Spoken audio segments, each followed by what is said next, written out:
সবচেয়ে যে বড় বিষয়টা মানে হামজা যে বা সামিদ দুজনেই তারা যে পরিমাণ লোড নিয়ে খেলেন দেখবেন আপনার আসলে হামজা এমন কোনো পজিশন নাই সেখানে সে যায় না।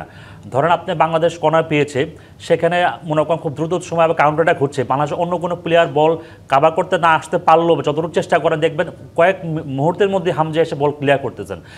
আসলে আমার দৃষ্টিতে মনে হচ্ছে যে আসলে প্রথম দিকে মানে স্বাভাবিকভাবেই মনে করেন যেহেতু তারা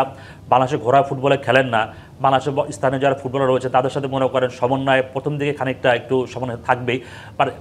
match by day match by match এটা অনেকটাই ডেভেলপ হচ্ছে এবং আপনার স্থানীয় বা প্রবাহের সাথে যে মনে করেন যে মানে এখন বেশ ভালো অত্যন্ত ভালোভাবেই সেটা চলছে এবং সামির সঙ্গে কিন্তু আপনার তিনি